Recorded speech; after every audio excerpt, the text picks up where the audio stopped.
Hi, everybody. My name's John Bandler. And I'm Anna Kovacevic.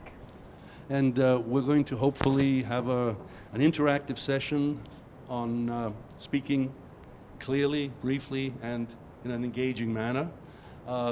The presentation will be interactive, so we hope that you'll ask questions. Shout out the questions if you can, so that we can hear them. And feel free to ask questions. If you don't ask questions, I will certainly come forward and ask you questions. So the title of the presentation is Clear, Brief, Engaging Your Thesis in 3 Minutes. And I assume that most of you are here because you're interested in 3-minute presentations. How many of you are actually registered already for the 3-minute thesis program? Okay, that's a reasonable number. You still have time if you're not. Yeah, you still have time. Yeah. It's February the 7th, I believe, is the deadline. If you look at this quotation, which reads, "If I am to speak for 10 minutes, I need a week for preparation. If an hour, I am ready now." You can find that quotation on the internet. It's attributed to various historical figures.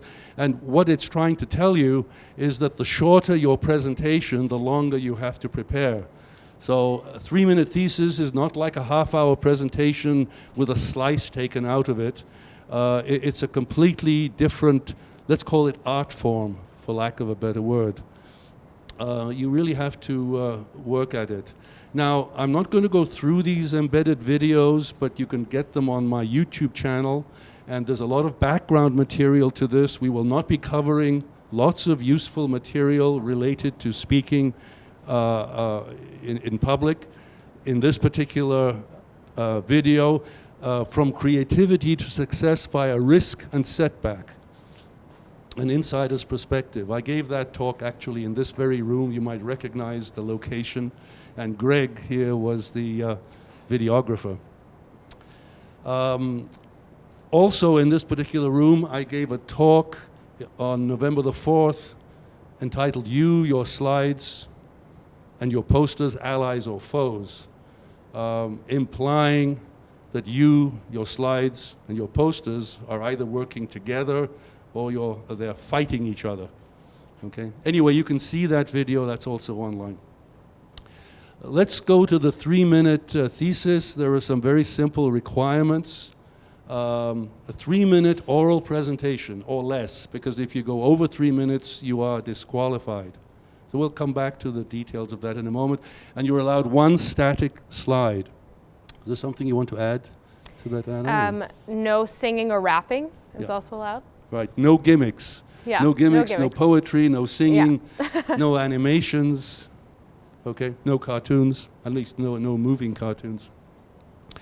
And what will you get from doing the 3MT? What would you get from it? So you'll get to develop your research communication skills, and beyond that, it's not just applicable to research, it's any sort of communication skills. So whether that's another presentation or an interview or even just speaking with peers or mentors, you'll gain a sense of confidence for speaking with others, an opportunity to share the research you're working on and to hear what other research is going on at McMaster. And potentially for the top 5 winners, you'll get a cash prize. So that's always a nice perk. Yeah, cash. So you have 3 minutes to present years of complex research, perhaps, to kindle excitement and curiosity and to make them want to hear more. Now, the them in this particular case is you.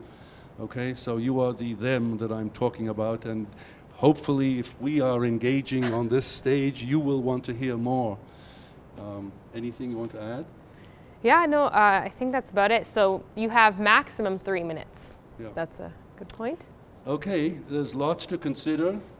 Yeah, sure. So shall we switch? Yeah, what is switch? All right, so these are a whole bunch of words. You don't have to read every single word on this list. The point here is to just illustrate how much there really is to keep in mind when you're preparing a presentation, and especially for such a brief presentation for a general audience. There's even more to keep in mind. So these words sort of fit into 3 categories. So your speech, your slide, and you as the presenter. And I'll just highlight a few here. So for example, in your speech, you have, For example, metaphor, so using examples or metaphors to illustrate a point, or aesthetics with your slide, so how your slide appears to your audience.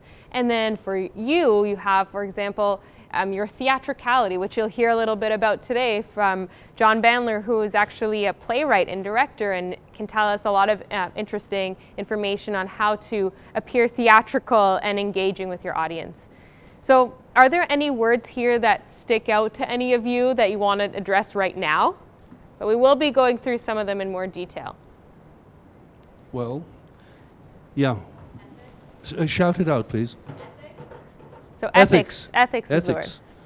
Yeah, well, ethics, you're presenting some detailed and maybe very advanced and complex research to a general audience that are not specialists in the area.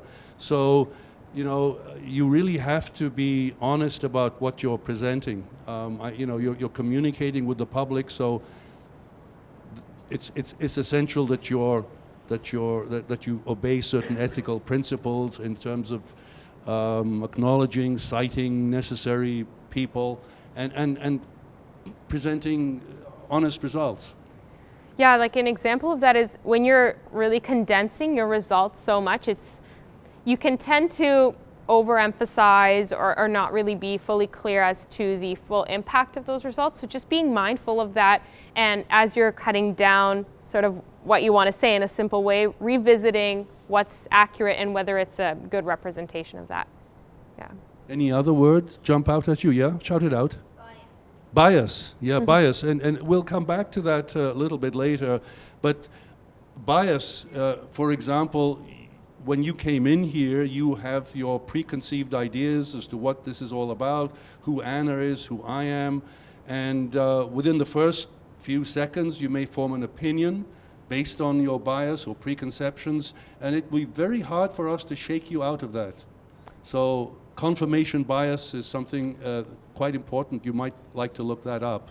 And just to go off of that, also, some of these words can fit into all of the categories. This was just a sort of way to streamline it, but bias also and first impression sort of go hand in hand, and that comes across in the way you speak, but also what you say, which is your speech, and any visuals that you have accompanying that in your slide.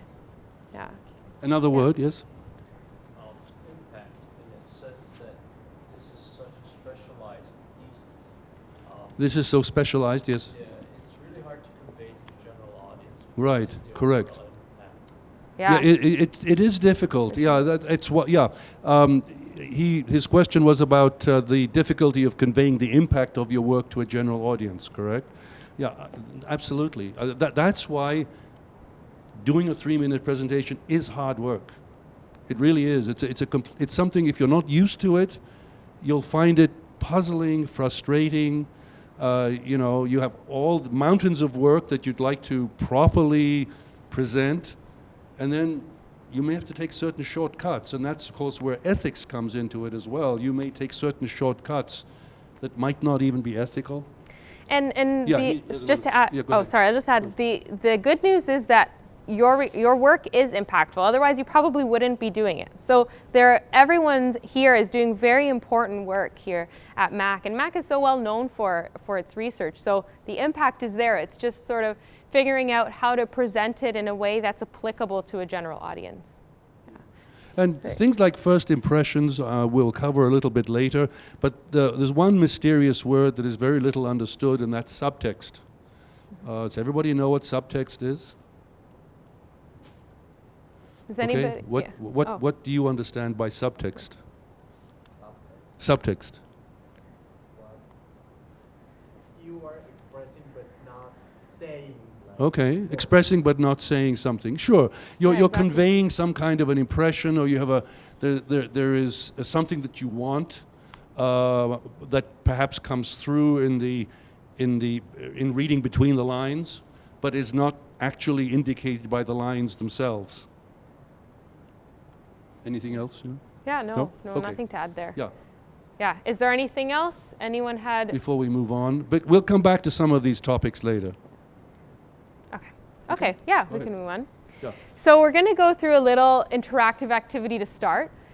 we're going to have everybody here write the first line of their speech. So this doesn't have to be perfect. Just take a stab at writing one sentence on your research. Yeah. We'll give you 2 minutes, so get out your writing implements. Yeah, and you can watch the red bar go down. Have you set it going? Not yet, not yet. Just, yes, question. It's not taking into account like presenting ourselves and that kind of stuff. So getting Whatever the line is, it's entirely up to you. Just jot down the first line of your speech, and give it a shot. You'll be surprised. You'll surprise yourself. All right, here we go. Okay. Time is ticking.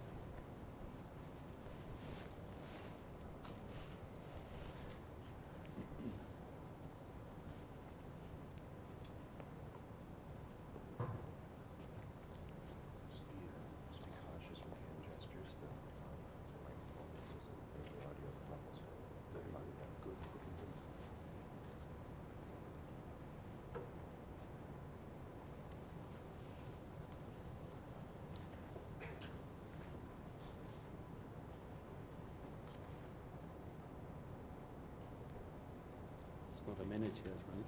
Not yet. 2 minutes goes by slowly when you're not doing anything. What's that? It goes by slowly when you're not doing I anything. know. Yeah. Oh, should fix this.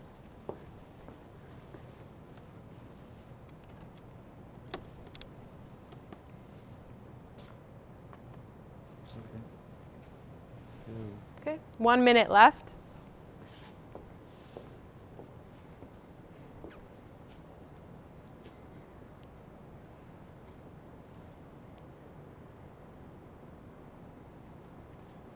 Minute.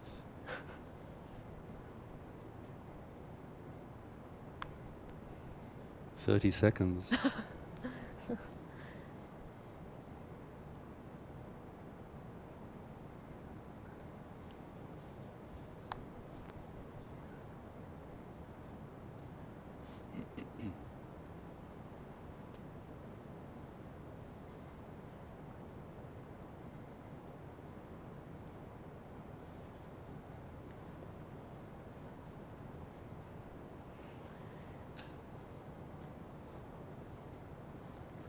Okay, there's 2 minutes. Okay, so who's brave enough to read out their line? I will. Okay, I'm coming to you with this. There's no pressure. This literally took you 2 minutes. Anything will be good after 2 minutes. It says, "Hello, my name is Alejandro. Although apparently harmless, sports concussion has become a public health concern." That's good. Anyone else? Anyone else? Yeah. Okay. Speak loudly and hold it very close. Hold it very close. Hold it very close. Aging is inevitable, and we all have to face it. Our body gradually deteriorates and becomes prone to a lot of diseases. You want to do it too? Okay. Hold it very close. And, Sure. Hello. Speak louder. I'm Nihad from the Biophotonics lab at McMaster. And I'm going to illustrate to you how we can use light to come up with better drug testing platforms. I think there was some at the back too. Yeah, but would you also please come forward if you want to do that? Please come forward. Here, I can run it back. Yeah. Okay. It's just for the camera. As if winter wasn't unpleasant enough for Canadians, imagine being about a foot underground, buried beneath 30 centimeters of snow. Oh, and you can't generate your own body heat and have no food for 5 months. This is what it's like to be a Massasauga rattlesnake in Canada. That sounds terrible. Yeah. Well, notice that, there were some really interesting, fairly engaging first lines. I thought they were great. What do you think? Yeah, I think they were awesome. I really want to hear more about all your research. It sounds Right. like really cool stuff. Yeah. So you got the right idea. Yep. Okay, so it's Yeah, your speech. so that'll lead us into formatting your speech. And these are some of the tips that I learned along the way when creating my speech. So we'll sort of dissect exactly what I wrote in my speech. Does that sound good? So if you have any questions along the way, just stop and ask. This is the actual speech that I used when I was preparing for my 3MT. And one thing I want to say is just keep in mind that this went through so many drafts, like countless, I can't even remember. But I started off with a very long script that just had everything that I could possibly want to say, and then shriveled it down to less than half. So we're going to go through specifically some tips and tricks that I included in my speech. So here's the first one. So you'll notice that a few of you introduced your name when you said your first line. And this is something that I incorporated in my speech after I started meeting with John, who suggested that I do this. And introducing yourself shows a sense of humility and also allows you to say your name as you want it to be said and as you want people to remember you. And I remember when I first sent my speech to you and John told me, well, where's your name? You have to introduce yourself. You're not Beyonce. People don't just know who you are. So it's important to mention your name and maybe what lab you're working in or what department, just to give people a sense of who you are. And one other thing is that oftentimes there's an MC at events like this who will try to say your name, and especially if you have a last name like mine, it's very hard for people to know how to pronounce it. So this gives you an opportunity to pronounce it the way you would like it to be said. And ideally, you'd like to pronounce it in a way that people can understand and remember. So that leads us into a little activity we wanted to do. You want to introduce it? Would you like to do that? Would you like to do Yeah, the? sure. Yeah, okay. Yeah, I think that would be fun. Maybe we'll just take one pair of people. Yeah, okay. Okay, one pair. We need two volunteers to come up here. Preferably two people that don't know each other. People who don't know each other. Really, this is totally a fun game. Two people who don't know each other. Got one? One person here. That's good. Okay. Excellent. Got Excellent. our two. Good. Thanks, Two people don't know volunteers. each other. Okay. Now take a piece of chalk, and why don't you tell him your name, and he has to be able to write it down.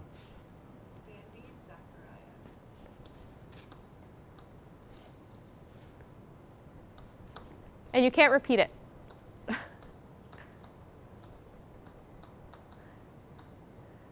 Yeah. Anywhere close? Why don't you correct it for him?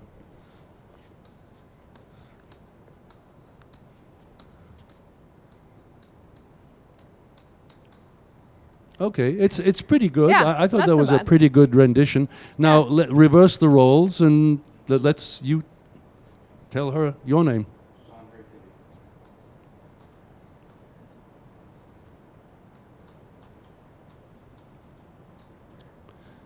Is that right? That's good. That was wow. easy. Nice. That was easy. Yeah. A round of applause for our volunteers. Usually it doesn't go this easily, actually. This is unusually good.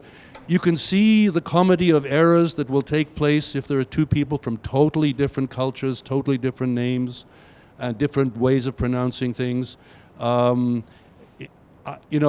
If you can articulate your name to a stranger so that stranger can write down your name in reasonable facsimile of pronunciation, everybody feels good. Okay, it is a mood elevator. Mm-hmm. Yeah. So it's important to introduce yourself. There's that point. Yeah. So as we said, your host might mispronounce your name. Never let it go. It doesn't matter where you are, whether you're in a conference, thesis defense, 3-minute thesis. Don't be defined by the way the host pronounces your name, because the whole audience will assume it's okay. Go ahead, Dan. Yeah, all right, so the next point here, and you don't have to read the entire script, it's just up there so we can point out some important elements. This next one is using emphasis. So as you see, there are a number of words in my script that are bolded and underlined, and this is for good reason. It's because these are the words that I was planning to emphasize as I spoke them out loud. So rather than trying to rely on remembering it. I actually just built that directly into my script. And then when I was practicing, I actually printed this off with like size 20 font and put it far away so I could read it. And I would build in this emphasis and practice. Every time I practiced, I would emphasize the same words. And this way it really sort of stuck the way I had planned to say it. And sometimes when you're speaking in front of an audience, it makes you very aware of how you sound. And then you tend to not emphasize as much. All the pauses feel very long because all eyes are on you. So it's important to sort of really practice this in advance and really make it stick. Yeah. Anything to add to that? No. No, keep going. Okay. So the next one here is using metaphors. So in the first major content paragraph of my speech, I talked about how losing your memories when you have Alzheimer's is similar to your browsing history getting deleted on your computer. And I made this analogy. I tried to tailor it to an audience of today's generation, and it sort of illustrates the point that you're trying to make quite clearly when you can use some sort of metaphor or analogy that people can relate to. Yeah, do you have anything to add? No? Okay. Yeah, and then this one goes off the emphasis one well. It's using pauses as well. And this one was very awkward for me. The pauses always feel really long when you're in front of an audience. And this is why I built them again into my script, so that I was always reminded going through and practicing to take the time to pause. Now, have any of you ever watched a speech from Obama? Yeah. Okay, tons of pauses, right? And it really builds that dramatic effect. Yeah, Obama overdoes it. He probably does it too much. If you look under pauses, he has just gone overboard with pauses, and they become meaningless after a while. In fact, they make him sound inauthentic. They make him sound as if he's trying to find the right word to spin a certain issue, and I think he's overdone it. Mm-hmm. Yeah, but overall, using a pause will help sort of the audience wait for your next point. They're sort of left hanging and awaiting some sort of dramatic follow. Right. In script writing, a pause builds tension. And if it's properly acted out, something is happening, somebody says something, then there's a long pause. The audience is supposed to kind of lean forward in their seat. Well, what is he going to say next? Or what's she going to say next? The thing with the pause is it mustn't be a pause because you forgot what to say next. That would sound awkward. It has to be a dramatic pause, and you have to deliver something at the end of the pause. The longer the pause, the more you have to deliver. Now remember, when you're giving a speech like we are now, you're not going to be interrupted. It's unlikely you will be interrupted. So if you pause, if you stop,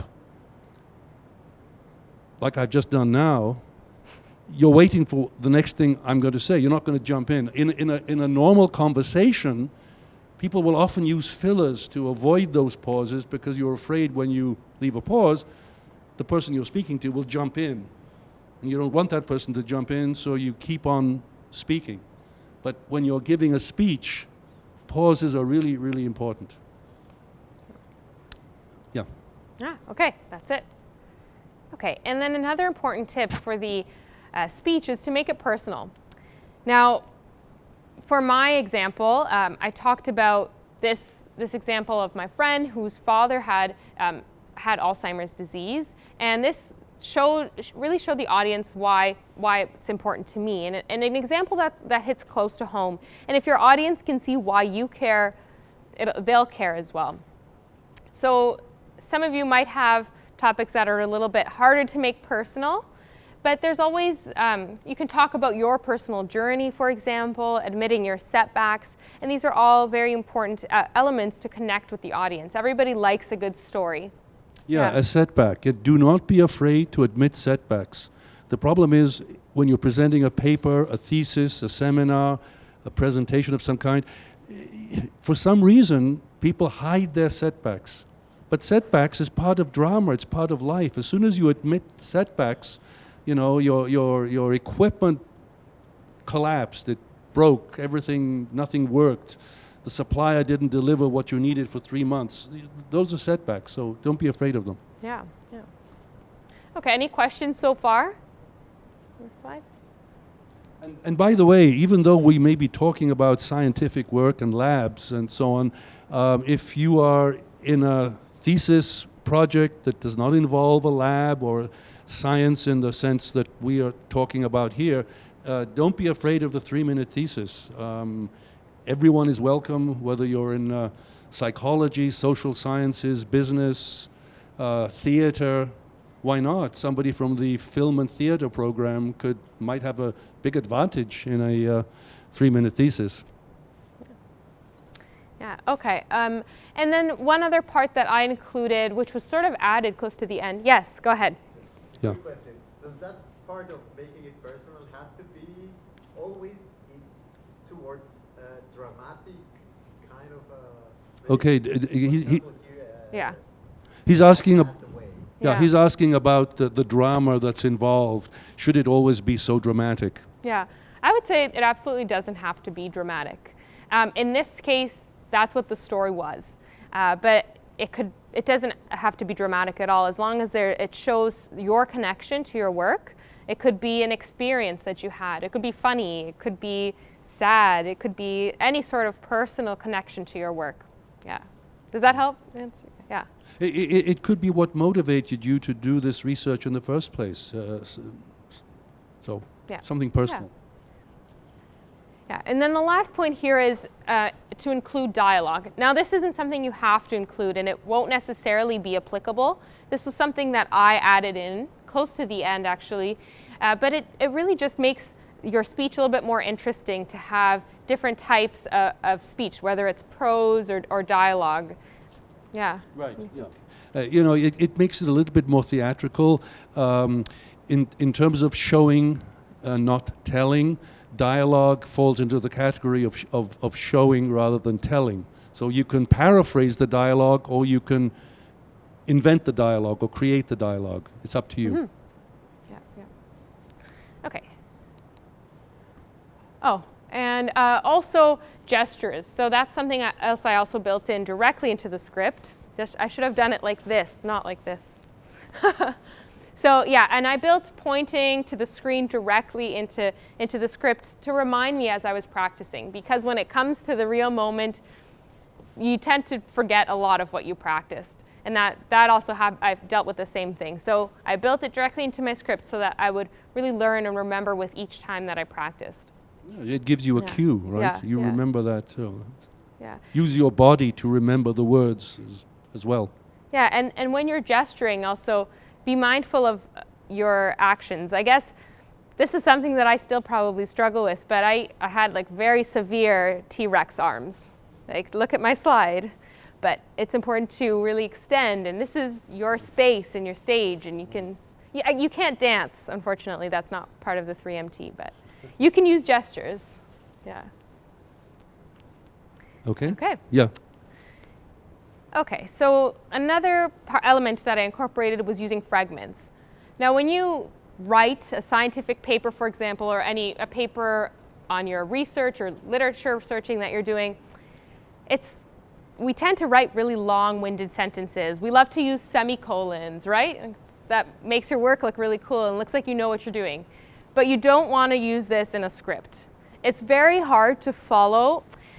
We don't want to have long-winded sentences because they're difficult to follow. And also, if all of your sentences are long, it gets really boring. So it's good to have a dynamic range of the types of sentences you include. So think about if you go to a group of friends to tell them a story. You might say something like, hey guys, guess what? You'll ask them a question. Or, yeah, so this is something that I incorporated in my script. So the box that you'll see up on the screen in a second is actually just a one-word sentence. I asked a question and then responded with just one simple word. Right. And this was able to make the script a lot more interesting when I was saying it, and much more engaging with the audience too. So yeah, so it said use fragments. So feel free to use one-word sentences. Feel free to repeat your one-word sentences. This is not a written paper. It's not a formal report. You can do whatever you want. Okay, and the next point here, this one's kind of funny. This was like a little micro joke. So, you know, so a piece of advice that I was often given was, if you're not funny, don't try to be funny. So it took a lot of planning to insert these little jokes here and there. So this one here, I said, I'll let you all in on a little secret. And the secret was that we're all aging. So obviously that's not really a secret, but it's something that we don't think about. So this is sort of a micro joke in my speech. And this, you can pick what words you use really strategically. So when I say secret, it's sort of got an air of mystery to it. Who doesn't love a good secret, right? So just being really selective with the words that you're using. And notice the pause. I'll let you into a little secret. You have to pause after that. You cannot just go straight into the secret. And then you have to deliver something good. Yeah, you have to deliver something good. Right. Yeah. Yeah, okay. And then, oh yeah, and kind of goes off the same thing, using humor. This was actually, I can't take credit for this idea. I got this idea from John. I said I don't recommend aging here. This is something that after the first heat of the 3MT, we were talking about how it went, and somehow it came up, oh yeah, aging, we don't recommend it. And then I was like, that's genius. I have to use this. So then I used it in the final heat. Okay, and this is also something that we've touched on, but asking questions. Ask your audience questions. A lot of times they don't expect it, and if you ask them a question, you'll sort of reignite their attention to your speech, and they'll try to think about it and answer the question before you get to it. Yeah, part of engaging an audience, in fact, is to give the impression that you're having a dialogue with them, and part of a dialogue is asking questions, not just speaking at them, but also you ask a question, and perhaps from their own body language or gesture, you might get some feedback that keeps you going to the next sentence. Mm-hmm. Yep.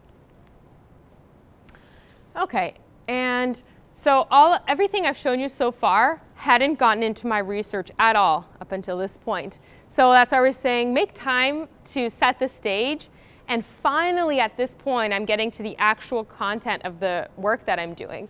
So here I went over my methods, but as you can see, there was quite a long introductory section to my speech, which took probably about a minute to deliver. And this was just setting the stage, emphasizing the impact, talking about my role in setting up the story. So you don't have to jump right into it, although it's not necessarily wrong to do that either. It's sort of figuring out what works best with the story that you want to tell. Yeah. Anything else to add for this? No? No. Okay. No.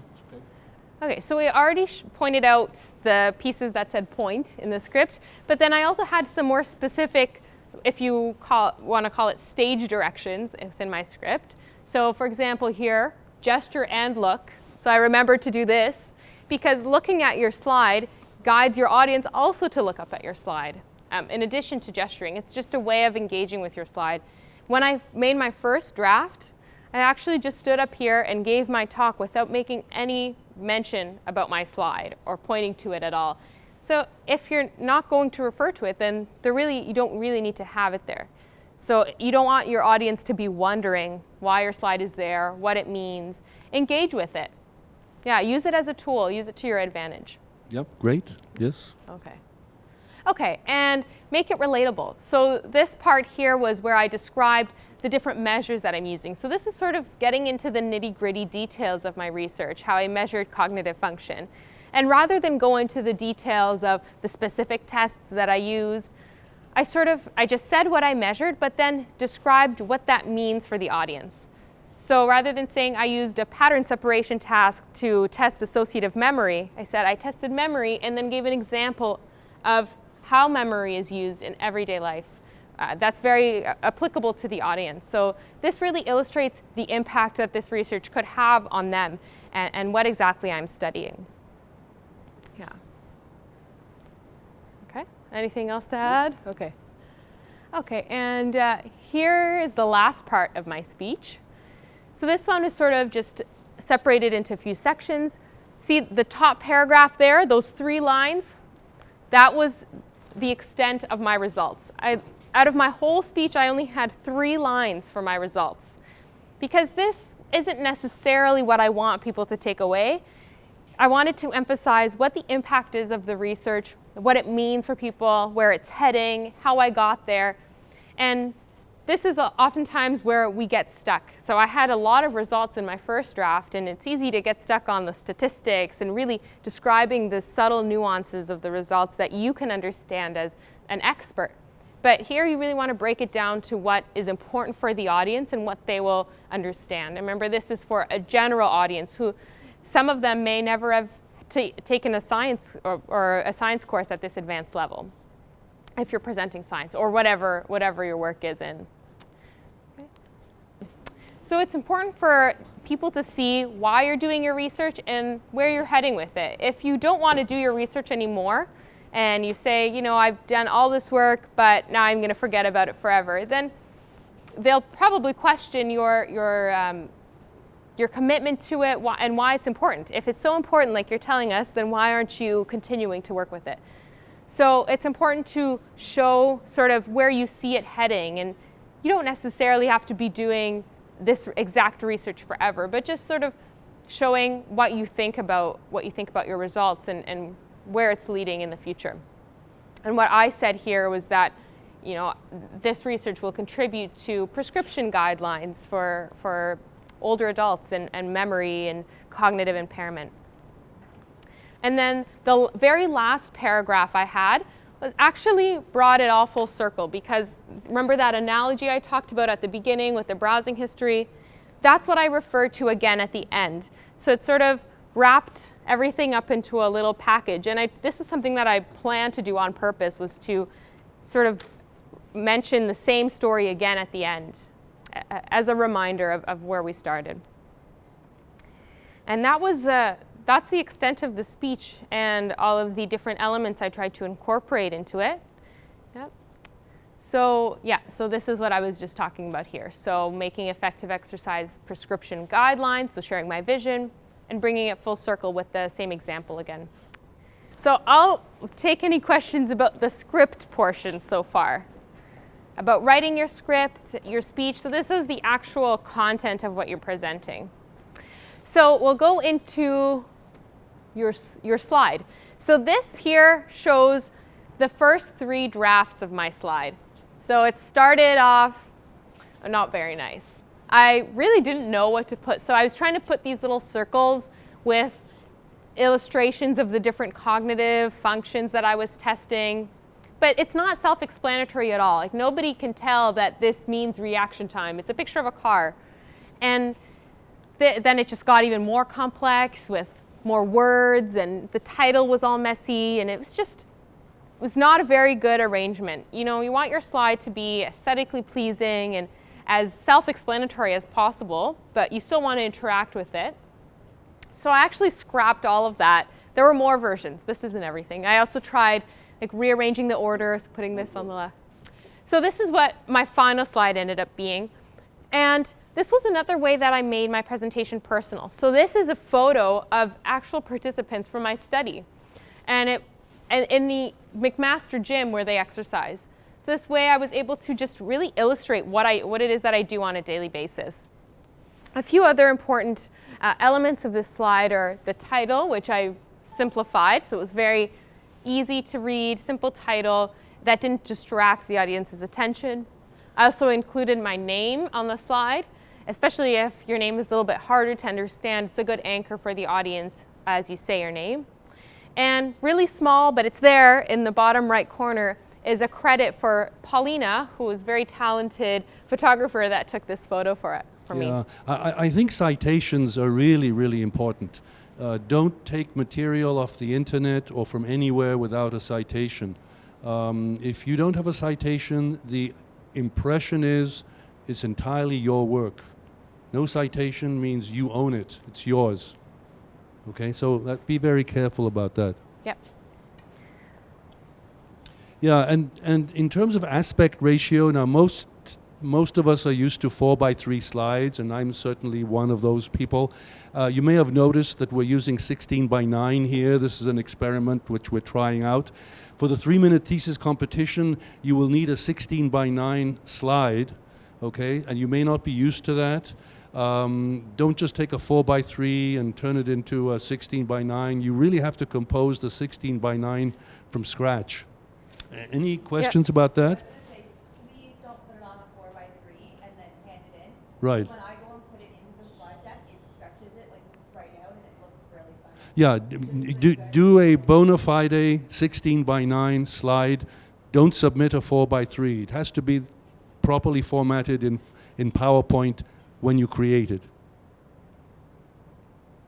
And just to give you an idea, there's a poster here that I used for a play that I had in the Hamilton Fringe Festival last summer. This is a poster in the format of 16x9, and this is what it looks like in 4x3.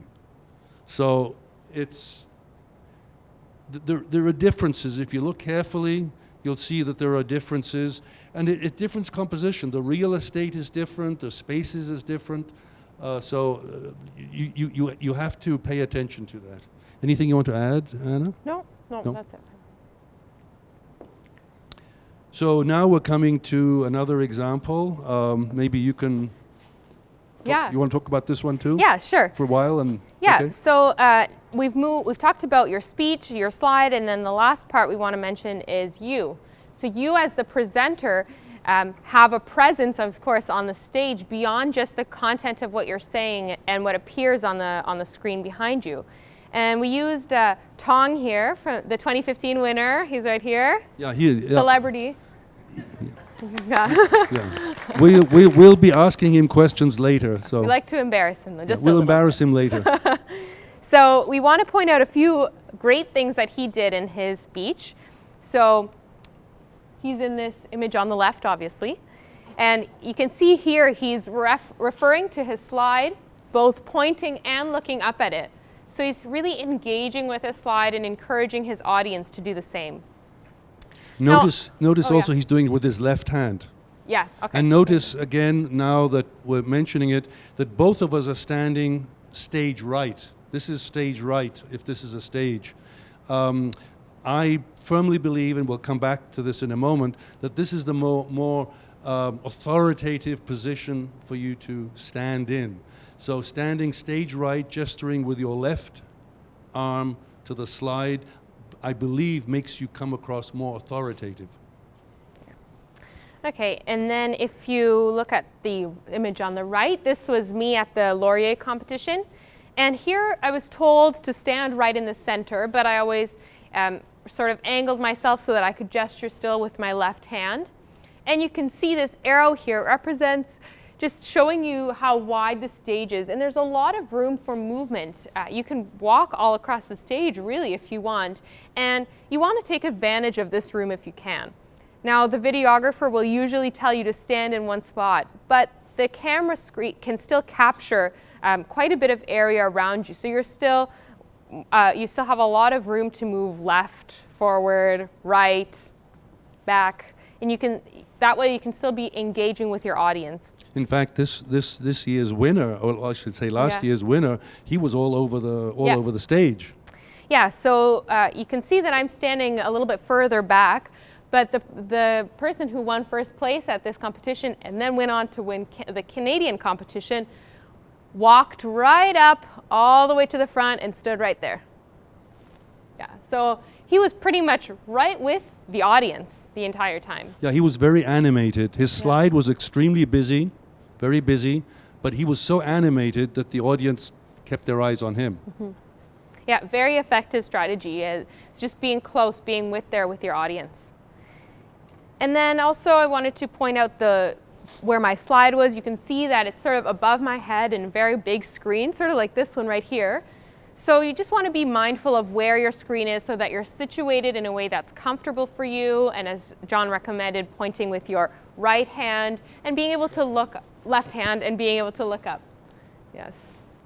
Yes. Question. Are these presentations recorded somewhere so we can take a look? Yes. Yeah. Yeah, there are. You can find them either on the McMaster channel or my YouTube channel. And at the end of our PowerPoint, we have a list of resources that we'll Yeah. share with you, and everything is there, linked there. Yeah. Okay. So I think this is Right. So again, we've talked about where to stand. If your optimal stance, if the screen is center stage, which it is here, stand downstage right in front of all obstacles.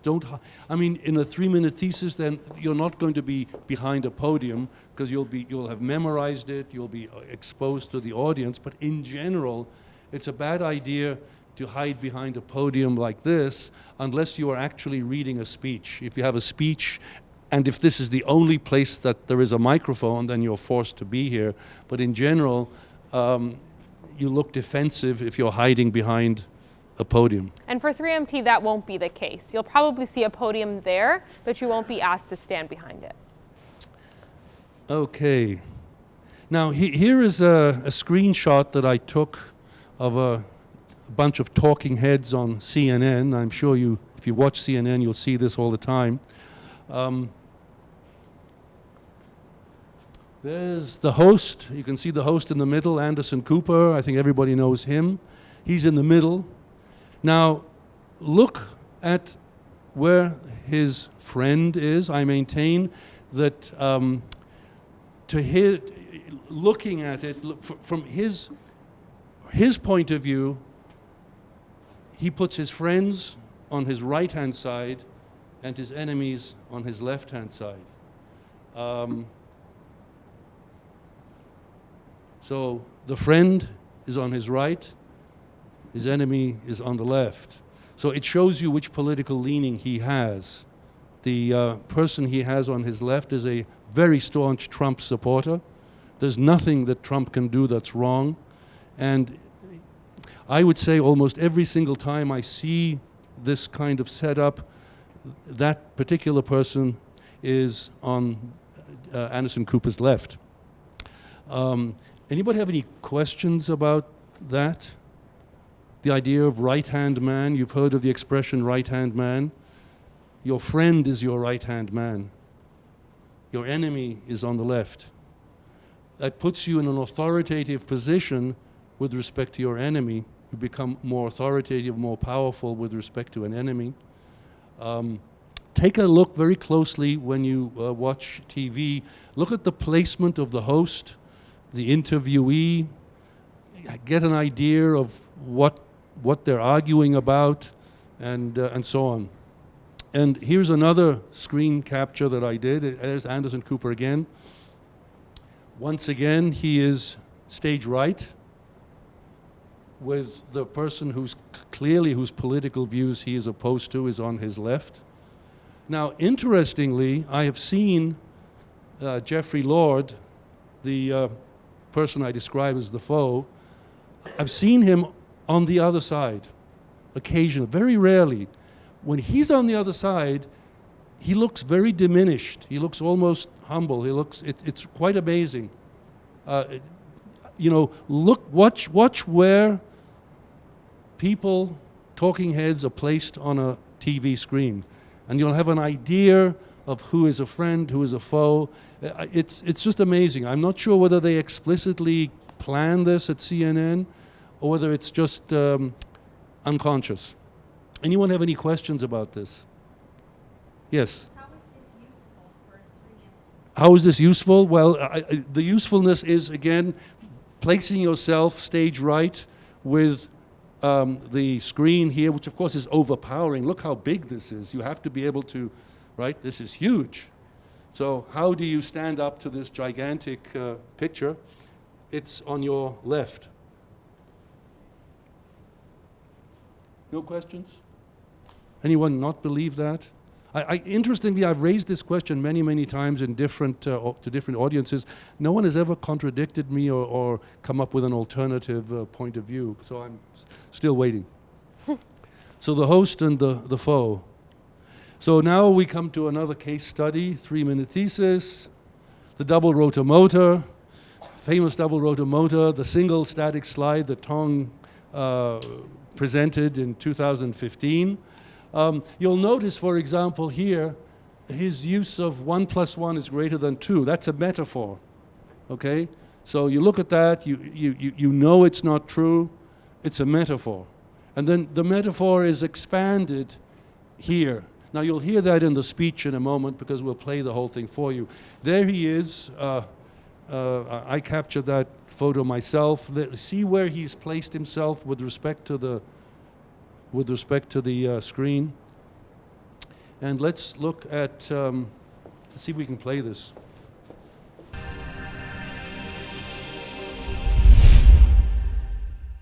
Good afternoon. My name is Teng. I'm with the McMaster Automotive Research Group. My research is on electric motors. These are machines that convert between electricity and mechanical power. We see electric motors everywhere. They power fans, pumps, and washing machines. Any electric motor has two components: the rotating piece, the rotor, and the stationary piece, the stator. My specialty is the double rotor motor. A double rotor motor is essentially a combination of two individual motors. My research goal is to make double rotor motor, or the 1+1 motor, better than two separate motors. That is, to make one motor that performs as two, but occupies a smaller space and uses less material. The design idea is simple. Suppose you are a builder. How would you save money on building one house for two persons instead of two individual houses? The key is... Yeah, I'm just interrupted there for a moment. Now, you may notice that he's going very slowly. It's an amazingly slowly delivered presentation. You may have recalled that he's used the word double rotor motor 3 times already. Double, space, rotor, space, motor. If you roll those into one word, it wouldn't be understandable to a general audience. His articulation is very careful.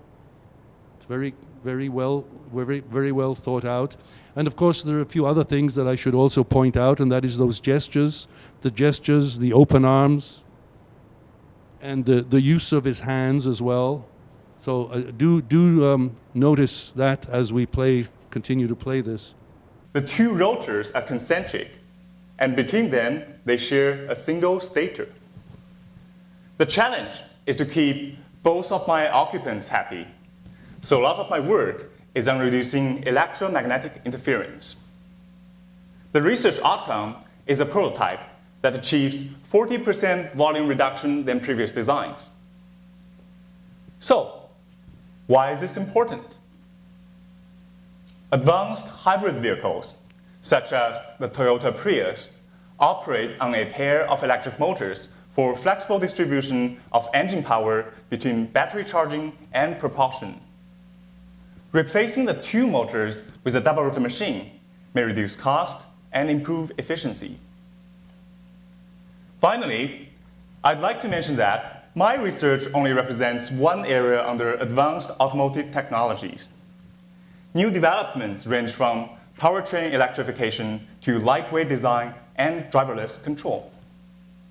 Through smart integration of these new technologies, I'm confident we'll soon come up with the next generation automobile, the automobile that is affordable, truly efficient, and sustainable for ourselves and our future generations. Thank you.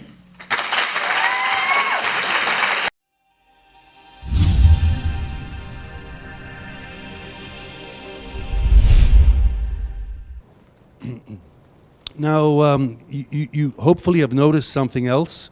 A shirt and a tie. You remember the shirt and the tie? Tong, remember where the tie should be hanging to? Okay? Ties. Nothing was left to chance here. You know, we even had dress rehearsals. Okay? So, Tong, would you like to come up here and say a few words? You can use this microphone. Please come up. And here he is. Here's the candidate himself. Do you have any questions for him? Yeah. Throw him a question. Yes, go ahead. It's an international Yeah. The language barriers, how do you overcome them? Yeah, how do you overcome the language barriers as an international student? That's a very good question. Actually, a lot of the rehearse I did with John was to make sure I speak every single word clearly and that the audience can easily understand. So actually, we've changed some of the words because I had a tendency to just go over it and not making it clear. So we spend a lot of attention to make sure the delivery, every single word, the pronunciation, and also the speed I speak is the most easy to understand. And I think over the process, you also gain confidence because in the very beginning, I thought like the language might be my biggest disadvantage. And soon after you rehearsed, and you gain that confidence, I don't think that's your top concern. And you're more focused on getting out your idea, getting out your research. And I think that's the most important thing. Yeah, let me add to that. You remember we switched certain words that were difficult to pronounce, and remember a sentence ended double rotomotor, a space or a pause. Next sentence began the double rotomotor. So any word that is unusual, that is not common knowledge, that's difficult for people to understand, you can subtly repeat those things. It's quite natural. And notice that at the speed at which he delivered and the pauses that he left, it was very clear he wanted those words to come across. Okay, it's very clear he made quite an effort to make sure that those words came across. Any other questions? Yes? The other word that sort of stuck with me from your presentation was the Toyota Prius. What was that word? The Toyota Prius, I guess that was the reason Toyota Prius. for an efficient car. Was that just a random choice, or was that? Yeah. So the question is, was it a random choice to mention the Toyota Prius? So, yes, it's not a random choice, no. I specifically choose that example because I think that's the most well-known hybrid car on the market. So I think every effort it was down to make it easier for the audience to relate something to my research. Because if you think about it, it's something very far away from their everyday life. And I think that's something, if you have a background that's very technical and maybe engineering, you need to think about. That's right. Yeah. Any other question? A third question? One more? Yes. Yes. Go ahead. Shout it out. This is a question for both of you. When you practice your speeches, on average, how long is it? Just 3 minutes, or maybe 2.5? Oh, you mean how long did each little rehearsal take? Each little piece? So once you write your speech, I assume you have a goal and a set Yeah. time that you want it. You might not want to go too close. Oh no, you never want to reach the limit. You want to be well under the maximum. I think you mentioned Yeah. that, Anna, right? Yeah, that's a great question. So I'll tell you about mine a little bit. When I Yeah. wrote my initial draft that I thought was pretty good and I said it out loud, I started speaking pretty slowly and then raced as fast as I possibly could to get it done in 3 minutes. So from there, I actually cut the speech by about half. And when I said it out loud the way I wanted it to, it was about maybe 2 minutes, 30 seconds or 2:45, just giving myself enough buffer room. So I'll tell you a bit of a story of what happened to me during the initial heat. Is after my first line introducing myself, the next paragraph was arguably the most important part of the speech because it was my introduction. And I forgot the first line. So there was sort of an awkwardly long pause there. Luckily, this wasn't the version that was recorded, but it was the first heat. And then I had to make up a sentence to fill up that space. So I said something like, "My name is Anna. I do research on exercise and aging." And then just sort of talking got me back into the rhythm. And then I continued on with the speech that I had memorized. But if I was right up until 3 minutes and that was what I planned for, and this happened, I would have been disqualified because I would have gone over time. So it's really good to have that extra buffer room, even just as a security blanket to give you a sense of confidence too. Yeah, Tong, do you remember about this question about how long each of those segments, each of those rehearsals was, and that you cut back on certain words? I've been trying to keep my presentation between 2 minutes 50 seconds to 2 minutes and 55 seconds, because actually after many rehearsals you're getting very accurate, and like a few seconds is actually, like, to your surprise, might be a big buffer zone than you thought. So I think after a good amount of practice you can control your pace. But like of course, as Anna said, always leave that like 5 to 10 seconds in case something happens. Because I remember the rules are very strict. If you're just 1 second more, you're disqualified, no matter how good presentation you just did. Yeah, I would be a little more cautious than you just indicated. I would be well under the 3 minutes. Cut it way back to well under 3 minutes, because if you are facing an audience and if you're truly engaging with them, making eye contact with them, for example, and you see some hesitation or a frown on their face, you may be tempted to slow down, and you may not realize that you're slowing down. So I think that in general, you will tend to slow down a little bit in the actual live presentation. Any more questions? Yes. There is a timer. You see a timer. The clock is ticking down in large numbers right there in front of you. And let me just tell you something that kind of threw me off is whenever I practiced, I set a timer that went from 0 to 3 minutes. So I knew exactly where I needed to be at 1 minute 30, 2 minutes, 2:30, and that was a good way to keep me on track. But then when I went to do the real thing, it counted down from 3 minutes. So I didn't know where I was supposed to be at 30 seconds when it was at the end. So I recommend when you practice, if I don't know if that's going to be consistent this year, it would have been really helpful to practice with a timer that counts down from 3 rather than up from 0. Yeah, and while we're talking about rehearsals, I do suggest you have a dress rehearsal. I mean, do dress the way you're going to dress in the actual competition, and practice your speech, dress that way. You don't want to look or feel awkward from that point of view.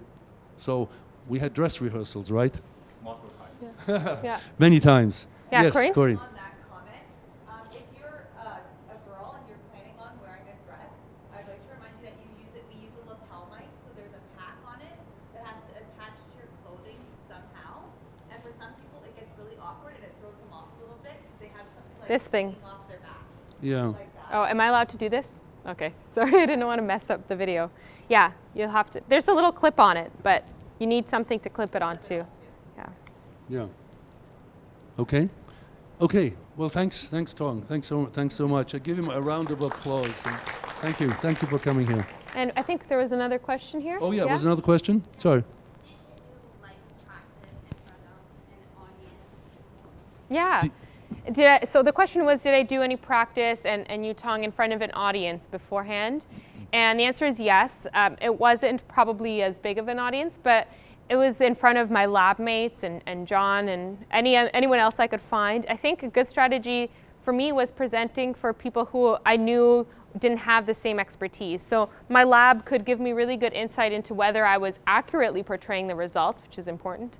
But I also practiced for my little brother who was in high school at that time, and he was able, and I would test him to see if he understood. And a good strategy for that is to ask whoever you're presenting to, say it back to me, say back what I just told you. And that's a really good way to see if they still understood.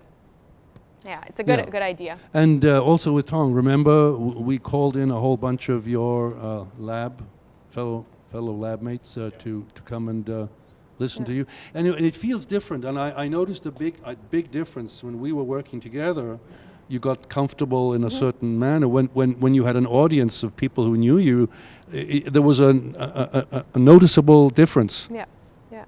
And then we also practiced with some of people from your department exactly, too, which was very helpful. So try to practice in front of as wide a range of people as possible.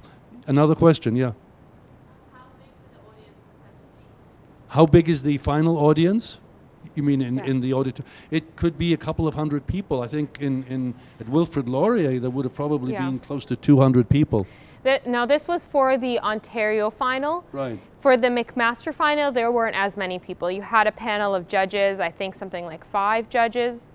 And then the other competitors, so in the finals, let's say about maybe 10 to 12 people. And any audience members who visit. So it's open for the public to come visit. And unfortunately, there isn't a huge turnout from community members, but people's friends and family come out. So and I believe in the finals at McMaster, there must have been about 40 to 50 people. Yeah. 50 people, okay. About 50 probably. Just the judges and the competitors, and maybe if you bring 1 or 2, like someone brings 1 or 2 people, that's about it. The final people will come from campus to watch it, so it gets to be about probably 40 to 50. Yeah, so people come from campus and friends and so on. Right. Any other comment? No? Okay. Any more questions? No? Okay. There are a few more slides we Yeah. had to go over. We can use this thing. Okay. One of the things that may puzzle you when you're watching a video of a 3-minute thesis online, and in particular the one that we just showed you of Teng, you notice that the video began just a second or so before he actually started speaking. So when you're watching a video online, you do not see what the judges are likely to have seen. The judges might be sitting over here, the candidates might be milling around over here, they're having conversation with each other, they're getting to know each other. The judges are aware of this, so the judges are already forming an opinion of you as a contestant sitting here. And the judges see you getting up, they may even see you being mic'd, and then they see you walking up onto the stage, and they see all this, and this can take 10, 20 seconds.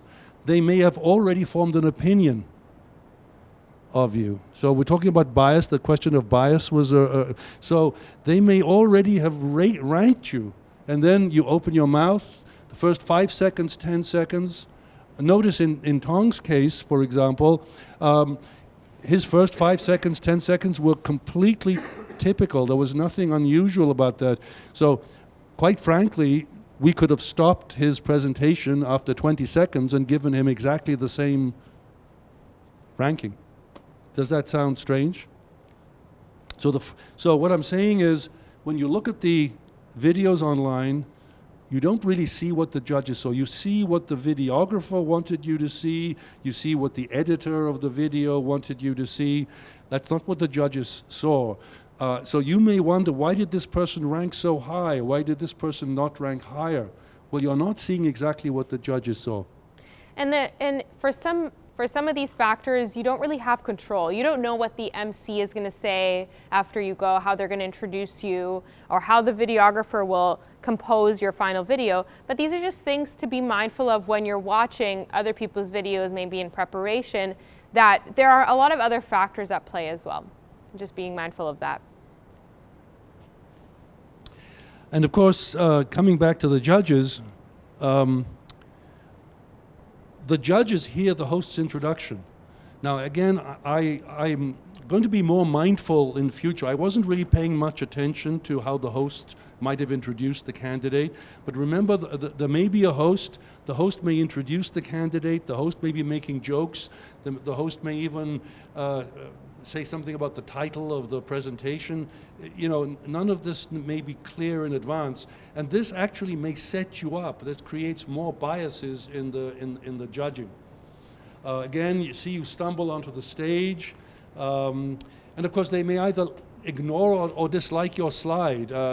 You may have a very busy slide that's difficult to understand, and the audience and the judges may just simply tune that out and say, I don't understand this slide, just forget about it. So there's, and of course the judges can also absorb audience reactions, and they also consider relative performance with respect to other candidates. And the audience reaction, the kind of murmurs or whispers or that mood in the audience can easily affect the judges, and you may not be seeing that, you may not be aware of that yourself. Yep, question? Question? Yeah, Yes. go ahead. Being set, wouldn't that, I guess, set some sort of bias opinion from the judges for a person who basically is presenting in the beginning of the competition when everything is fresh and energetic, compared to the person who's presenting last? Yes. Is the presentation order based on a last name basis, or it's just randomly chosen?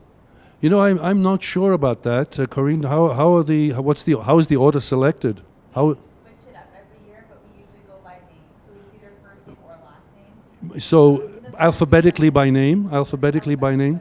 Yeah. In the past, we've done it A to Z, and then we flipped it and did Z. Okay. Last year just to, Right. it's usually alphabetical by So it might be alphabetical by name, but certainly I would say being the first person to speak is not the most advantageous.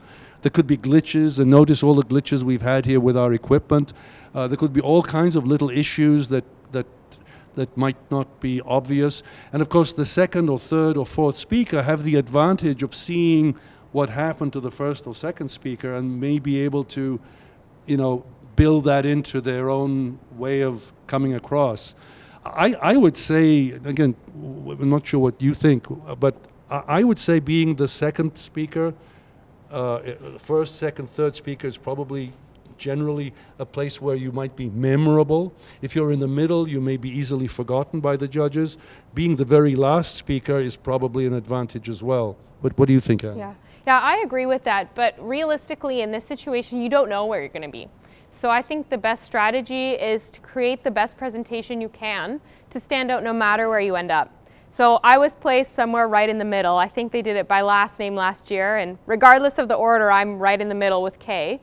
So, it's really about trying to do the very best presentation you can regardless of the order. And whether or not that gives you an advantage, it's probably going to be very slight in the grand scheme of things in the end. And hopefully the judges are also mindful of that too. It's important. So we run it, the reason why we run it with heats, so like there's 4 heats, is so that there isn't like 36 people going all in a row. Right. So it's easier for the judges to remember the first to the last person when there's only 12 people in front of them at once.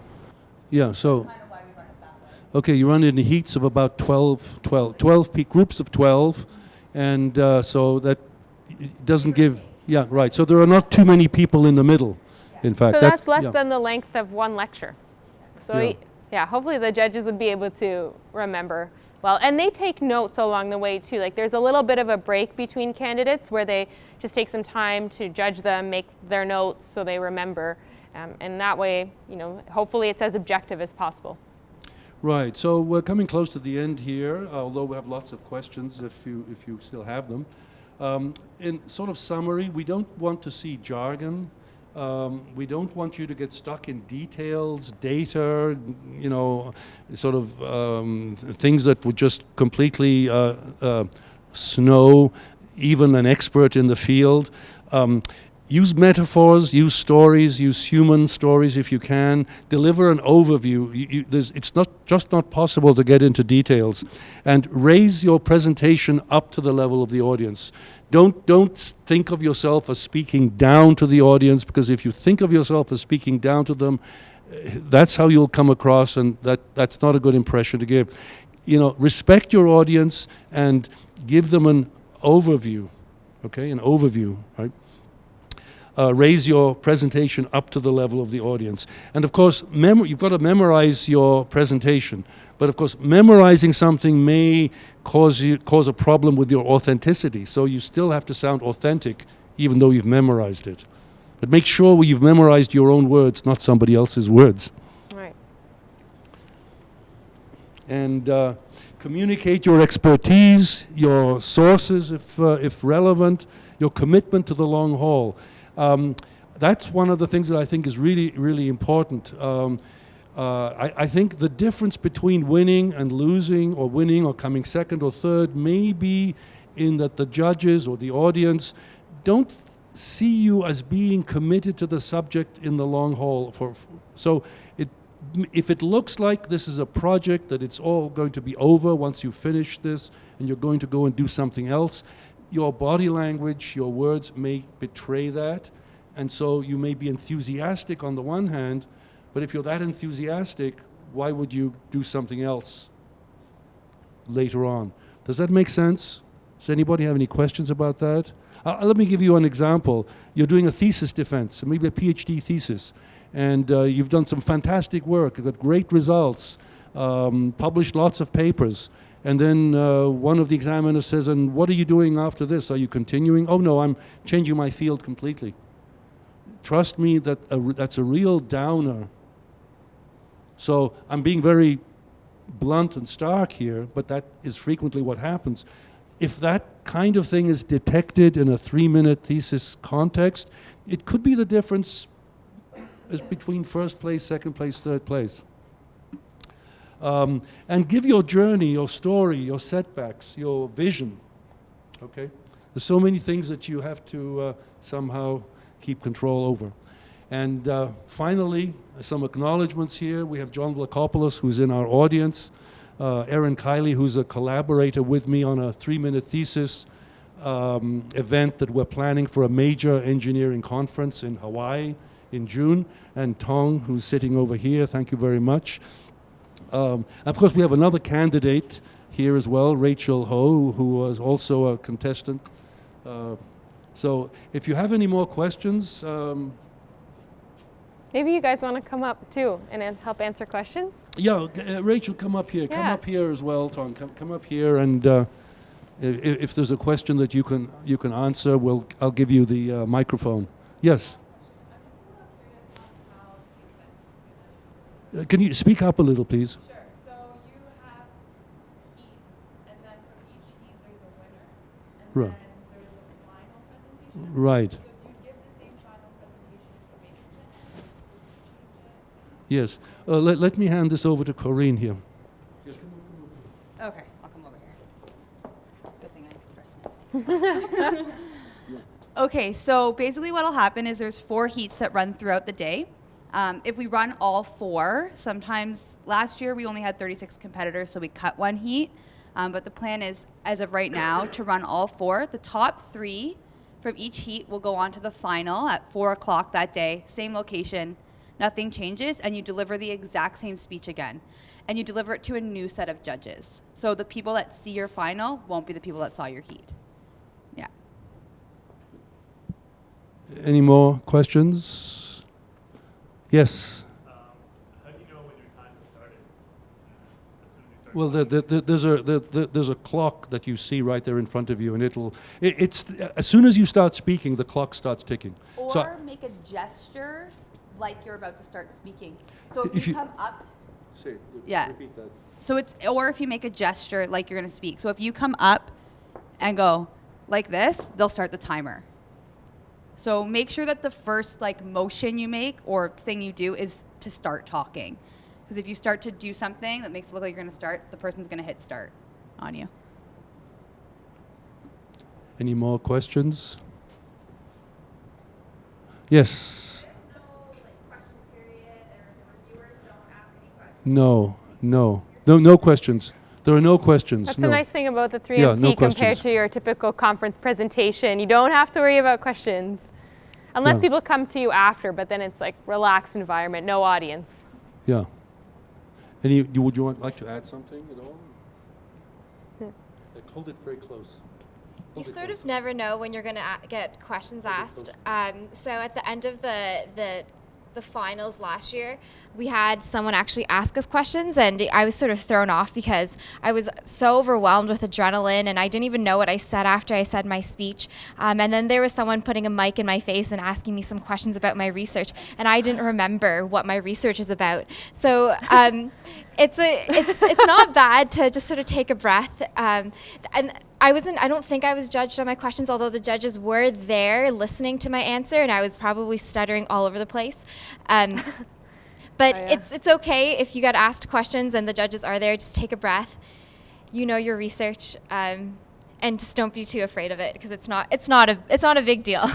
And just to be clear, this wasn't like a part of your 3-minute thesis presentation. It was, there was an MC there who introduced you, and then as you were coming off, because it's sort of an awkward time when the judges have a few minutes to write their notes, This was it was a radio show host. So they were like asking you questions, but not like testing you or anything. It was just to engage the audience. Like I think they told some jokes and that kind of thing. Jokes.